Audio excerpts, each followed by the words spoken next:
നമസ്കാരം. മലയാളി വാർത്തയിലേക്ക് സ്വാഗതം. കഴിഞ്ഞ ദിവസം ലോകത്തെ മുഴുവൻ നടുക്കിക്കൊണ്ടാണ് വെനസ്വേലയിൽ ഭൂചലനം ഉണ്ടാവുകയും 1000-നടുത്ത് ആളുകൾ മരണപ്പെടുകയും ചെയ്ത വാർത്ത എല്ലാവരെയും ഏറെ നടുക്കത്തോടു കൂടി കേട്ടത്. അതായത് ഒറ്റ രാത്രി കൊണ്ടാണ് 1000 ആളുകളെ, 1000-ഓളം, അതിൽ കൂടുതൽ ഇനി മരണസംഖ്യ വരാനുള്ള സാധ്യത ഉണ്ടെന്നാണ് അറിയാൻ സാധിച്ചത്. അത്രയും ആളുകളെ ഒരൊറ്റ രാത്രി കൊണ്ട് ഭൂമുഖത്ത് നിന്ന് തന്നെ തുടച്ചു നീക്കുന്ന വൻ ഭൂകമ്പമാണ് വെനസ്വേലയിൽ റിപ്പോർട്ട് ചെയ്തത്.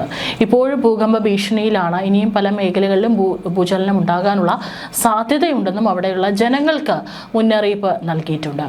ഇപ്പോഴിതാ ഡൽഹി, ജമ്മു കാശ്മീർ ഉൾപ്പെടെ ഉത്തരേന്ത്യയിലെ വിവിധ സംസ്ഥാനങ്ങളിലും ഇന്നലെ രാത്രിയോടുകൂടി ഭൂചലനം അനുഭവപ്പെട്ടു എന്നുള്ള വാർത്തകളാണ് പുറത്തു വരുന്നത്. ഇന്നലെ രാത്രി ഏകദേശം 7 മണി കഴിഞ്ഞതിന് ശേഷമാണ് റിക്ടർ സ്കെയിലിൽ 6.2 തീവ്രത രേഖപ്പെടുത്തിയ ഭൂചലനം ഉണ്ടായതെന്നും നാഷണൽ സെന്റർ ഫോർ സീസ്മോളജി അറിയിച്ചു. NCSന്റെ പ്രാഥമിക വിവരമനുസരിച്ച് ഭൂചലനത്തിന്റെ പ്രഭവ കേന്ദ്രം അഫ്ഗാനിസ്ഥാനിലായിരുന്നു. ഭൂമിക്കടിയിൽ 215 കിലോമീറ്റർ ആഴത്തിലാണ് ഭൂചലനം ഉണ്ടായതെന്നും അധികൃതർ വ്യക്തമാക്കി. ഭൂചലനത്തിന്റെ പ്രകമ്പനം ഡൽഹിയിലും സമീപ പ്രദേശങ്ങളിലും അടക്കം വ്യാപകമായി അനുഭവപ്പെട്ടു. ഭൂമി കുലുങ്ങിയതോടെ നിരവധി പേർ വീടുകളിൽ നിന്നും ഓഫീസുകളിൽ നിന്നും പുറത്തേക്ക് ഓടിയിറങ്ങി. ഏതാനും നിമിഷങ്ങൾ നീണ്ടുനിന്ന പ്രകമ്പനം ജനങ്ങളിൽ ആശങ്ക സൃഷ്ടിച്ചു. പക്ഷേ ഭയപ്പെടേണ്ട സാഹചര്യമില്ലെന്നാണ്, അതായത് നാശനഷ്ടങ്ങളോ ആളഭയമോ ഒന്നും സംഭവിച്ചിട്ടില്ല എന്നാണ് ഏറ്റവും ഒടുവിലായി വരുന്ന റിപ്പോർട്ടുകൾ. ജമ്മു കാശ്മീർ, പഞ്ചാബ്, ഹരിയാന എന്നിവിടങ്ങളിലേക്കും ഭൂചലനത്തിന്റെ പ്രകമ്പനം വ്യാപിച്ചതായാണ് റിപ്പോർട്ടുകൾ. ഇതുവരെ നാശനഷ്ടമോ ആളഭയമോ റിപ്പോർട്ട് ചെയ്തിട്ടില്ല. വിവിധ സംസ്ഥാനങ്ങളിലെ ദുരന്ത നിവാരണ ഏജൻസികളും പ്രാദേശിക ഭരണകൂടങ്ങളും സ്ഥിതിഗതികൾ നിരീക്ഷിച്ചു വരികയാണ്. അടുത്തിടെ വെനസ്വേലയിൽ ഉണ്ടായ ശക്തമായ ഇരട്ട ഭൂചലനത്തിൽ നൂറുകണക്കിന് പേർ മരിക്കുകയും ആയിരക്കണക്കിന് പേർക്ക് പരിക്കേൽക്കുകയും ചെയ്തിരുന്നു.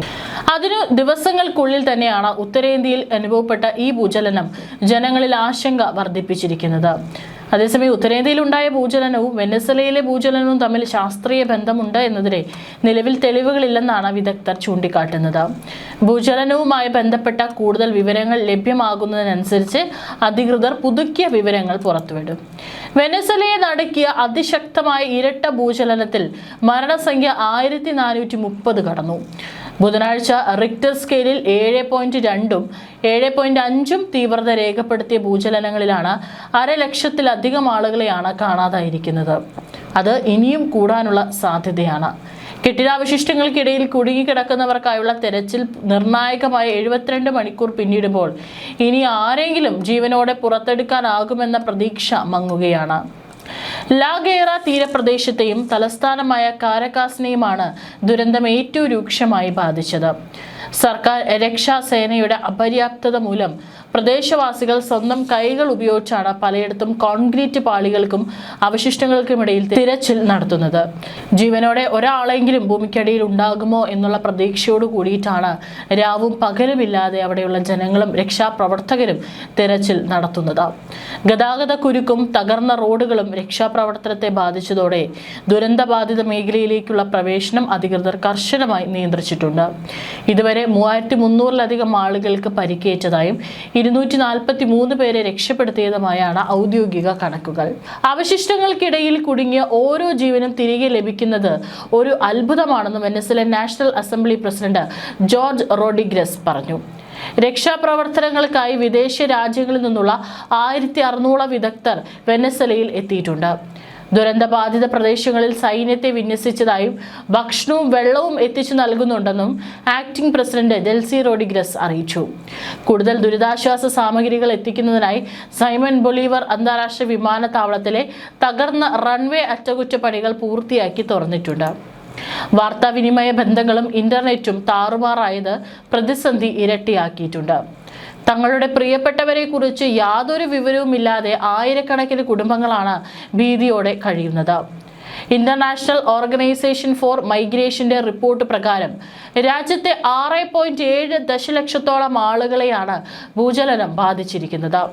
4.7 മുതൽ 8.7 ബില്യൺ ഡോളർ വരെയാണ് ഐക്യരാഷ്ട്രസഭ കണക്കാക്കുന്ന സാമ്പത്തിക നാശനഷ്ടം. ഇതിനിടെ ശനിയാഴ്ചയും 4.8 തീവ്രത രേഖപ്പെടുത്തിയ തുടർചലനം അനുഭവപ്പെട്ടതും ജനങ്ങളിൽ വീണ്ടും ഭീതി നിറച്ചിട്ടുണ്ട്. വീടുകളിലേക്ക് മടങ്ങാൻ പോലും ഭയന്ന് കഴിയുകയാണ് ഭൂരിഭാഗം പേരും. പലർക്കും വീടും സ്ഥലവും എല്ലാം നഷ്ടപ്പെട്ടു. ഉറ്റവരും ഉടയവരും എവിടെയെന്ന് പോലും അറിയാതെ തെരച്ചിൽ നടത്തുകയാണ് അവിടെയുള്ള ജനങ്ങൾ. ഇതിൽ മാതാപിതാക്കളെ നഷ്ടപ്പെട്ടവരുണ്ട്, സ്വന്തം മക്കളെ നഷ്ടപ്പെട്ടവരുണ്ട്, സഹോദരി സഹോദരന്മാരെ നഷ്ടപ്പെട്ടവരുണ്ട്. എല്ലാവരും ആരെങ്കിലും കെട്ടിടങ്ങൾക്ക് അടിയിൽ ജീവനോടെ ഉണ്ടാകും എന്നുള്ള ഒരു പ്രതീക്ഷയോട് കൂടിയിട്ടാണ് അവിടെ തെരച്ചിൽ നടത്തിക്കൊണ്ടിരിക്കുന്നത്. മാത്രമല്ല, ആശുപത്രികളിലെല്ലാം തന്നെ പരിക്കേറ്റവരും ഗുരുതരമായി പരിക്കേറ്റവരും അവിടെ തിങ്ങി നിറഞ്ഞ ഒരവസ്ഥ കൂടിയാണ് കാണാനായിട്ട് സാധിക്കുന്നത്.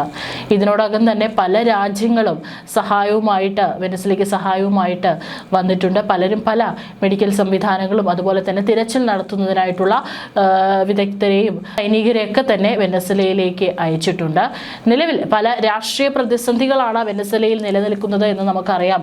കുറച്ച് മാസങ്ങൾക്ക് മുമ്പാണ് വെനസ്വലൻ പ്രസിഡന്റിനെ ഡൊണാൾഡ് ട്രംപ് അദ്ദേഹത്തിന്റെ നേതൃത്വത്തിലുള്ള സംഘം അവിടെ നിന്ന് അറസ്റ്റ് ചെയ്ത് കൊണ്ടുപോയിരിക്കുന്നത്. അതിനുശേഷം പല രാഷ്ട്രീയ അസ്ഥിരതകളും വെനസ്വലയിൽ നിലനിൽക്കുന്നുണ്ട്. ഇതിനിടയിലാണ് അവിടുത്തെ ജനങ്ങൾക്ക് മുകളിൽ വീണ്ടും ഒരു ദുരന്തം വന്നു ചേരുന്നത്.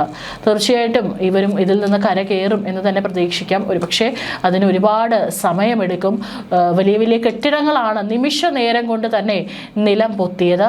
ആയതിനാൽ തന്നെ അതൊക്കെ വീണ്ടും പണിത് വരുമ്പോഴേക്കും സമയമെടുക്കും. പക്ഷെ എന്നിരുന്നാലും നിലവിൽ ഏറ്റവും തങ്ങളുടെ അടുത്തുള്ള ആളുകളെ, കാണാതായിട്ടുള്ള ആളുകളെ, തങ്ങളുടെ ബന്ധുക്കളെ, അതിൽ എത്രത്തോളം ആളുകൾ മരിച്ചിട്ടുണ്ട് എന്നൊക്കെയുള്ളതൊന്നും ഒരു കൃത്യമായിട്ടൊരു കണക്ക് ലഭിച്ചിട്ടില്ല. അവരെ കണ്ടെത്താനുള്ള ശ്രമങ്ങളാണ് ഇപ്പോൾ അവിടെ നടന്നുകൊണ്ടിരിക്കുന്നത്. രക്ഷാപ്രവർത്തനം പുരോഗമിച്ചുകൊണ്ടിരിക്കുകയാണ്.